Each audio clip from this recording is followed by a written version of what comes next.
तो दुआन में ज़्यादा हूँ इंतज़ार ना करवाना, उसका व्यू करवाना। 1 2 3 माशाल्लाह।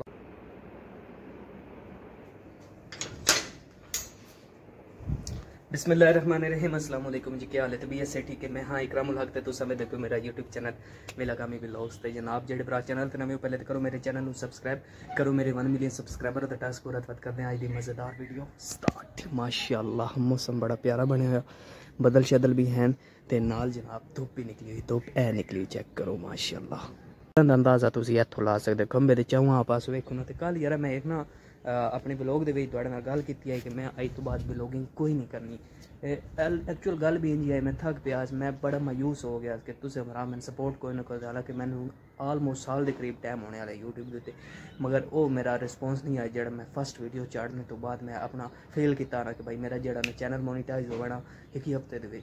वो हफ्ता लग गया, महीने 2 3 4 5 इवन हूँ साल के करीब टाइम होने का बाद मायूसी तो बनती है ना।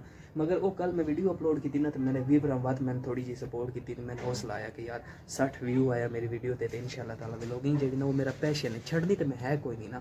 तो इंशाल्लाह ताला व्लॉगिंग तुहाडे नाल शेयर हर रोज़ हो सी। तो उस तो बाद ए साडे अज दी रूटीन वेखो यार, मैंने एक गल्ले दी नहीं समझ आई। ए जिहड़ी तुसीं रेत नूं पे वेदे हो, ये यकीन करो घट गई है। ये क्यों घटी? क्योंकि अस जिस टाइम अपनी 4 दीवारी पे बनवाते आस ना तो आलमोस्ट असी 3 फुट रेत मंगवाई आई, तो जिहदे साड़ी इस्तेमाल हुई आई 17 तो 18 फुट, तकरीबन 12 फुट बचती आई। वो मैं उसका जी अज इनू काउंट किया तो यह तकरीबन निकली 8 फुट, मतलब 3 फुट रेत घट गई। उस गल की नहीं समझ आई कि पिछले जी जी अंधेरी आई पता नहीं उस अंधेरी की वजह तो उड़ गई है। यहाँ एक और जेन च है जो असी प्लस्तर किया ना, मेरे ख्याल के इत्थे पता वे कि गर्मियाँ आ गई, सर्दियाँ आलमोस्ट लाग लुक गई, तो अस अज ना एक नवी शै कड्डी वे। तो तुहानू भी मैं वह मशवरा दे सकें तुसी भी जनाब वो शै कड्डो तो इस्तेमाल करो। हूँ तुसी सोचते पे सो वो केड़ी शै वे ऐसी, तो दुआन में ज़्यादा हूँ इंतज़ार ना करवाना, उसका व्यू करवाना। 1 2 3 माशाल्लाह। ए तुसी वे देखो ये वे घड़ा, तो इनू आम शै ना समझो। ये उन्होंने बंदे को पुछो जेडे 1980 90 2000 2005 2010 2015 तक जेडे ना वो बंदे हैदा इस्तेमाल करेंदे तो उन्होंने सेहत यकीन करो इत्थे आन।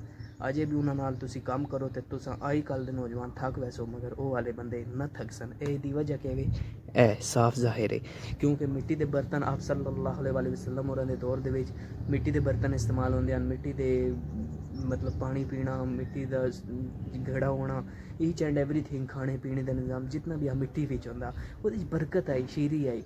लकड़ियाँ ते अग बलनी उस्ताद, ते बड़ा जैकेदार सालन होंदे हैं। तीवन अनुवाद राजपूती जुबान के सालन नूं, ते जेड़े भरा राजपूत हो भी समझते पे, जेड़े भरा पंजाबी हो सालन जेड़ा ना ओदा जैका सिर्फ और सिर्फ अग्गी ते बनदा। वो केड़ी अग लक्कड़ दी। तो कोशिश की करो कि इन्हां चीज़ों का इस्तेमाल करो, लक्कड़ का इस्तेमाल करो, तो वो वाले जैके मिल सन जेड़े तुसी 2005 2000 पूरे 1990 1980 में भुल चुके हो। तो इंशाल्लाह ताला तुहाड़ियां सेहतां इत्थे आवे सन। हुण उहदी सिर्फ और सिर्फ वजह है कि तुसी गैस का इस्तेमाल करते हो, बोतलें पींदे हो, कोल्ड ड्रिंक्स करते हो, फ्रिज के 5 10 हफ्ता हफ्ता तुसी जनाब चीज़ां स्टोर करते हो, खाते पींदे हो, तो बाद तुसी आदे हो बीमार हाँ जी डॉक्टर कोल चलिए। ए वजह भाई अपने आप नूं तुसी इत्थों जिस टाइम चेंज करसो ना इत्थों तां तुहाडे विच तब्दीली होसी। तो इस वास्ते असां जनाब गड़ा कढ़ लिया वेखो मिट्टी, तो इंशाल्लाह ताला ना इसनूं हुण सफाई करने आए दी। जाले भी लगे पे ने वेदे पे ये अंदर मेरे ख्याल च हाँ कोई शै भी नहीं। तो इंशाअल्लाह ताला अज असी इसकी सफाई करसां दुसां तो ये पानी स्टोर करेसां। तो दुआन यह मशवरा भरावन कि तुसी भी मिट्टी के बर्तन इस्तेमाल करो। मिट्टी के बर्तनों की बड़ी अहमियत यकीन करो जनाब। तुसी अग का इस्तेमाल करो लकड़ियां वाली, यह भरावन मशवरा। तो तुसां अगर मेरी कल वाली वीडियो वेख के मायूस होए हो ना कि यार ब्लॉगिंग मैं छड्डूँ हाँ या यूट्यूब चैनल छड्डूँ हाँ, तो मैं दिल की अथाह गहराइयां तो तुहाडे अगों माफ़ी मंगदा। तो इंशाल्लाह ताला इंदी मैं कोई गल बात ना करे सा, मगर शरत है कि तुम मैंने सपोर्ट ज़रूर करना। मेरा व्यू कम अज़ कम मेरा वॉच टाइम पूरा करा छोड़ो।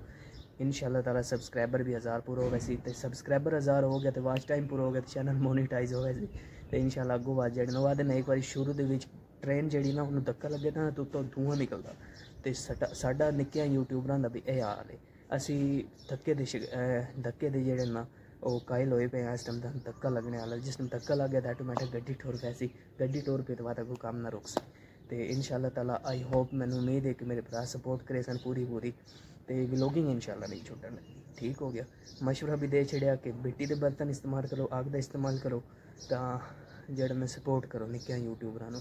ये ना कीता करो कि 1-2 सैकंड वीडियो वेख लेती ते बाद उस तो बाद खत्म कर नहीं यार यूट्यूब दे जेह्ड़ा एल्गोरिथम हुंदा ना उन्होंने समझाओ कि इस वीडियो दे विच कोई दम है वे, ठीक है। इस वास्ते पूरी जितने 10 मिनट दी होवे 7 मिनट दी वीडियो होवे पूरी वेखो, ਉਹਦੇ ਨਾਲ ਇਹ कि यूट्यूब समझ सी कि वीडियो च कोई है असर।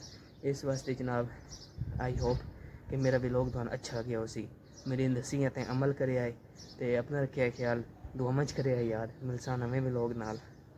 अल्लाह हाफिज़।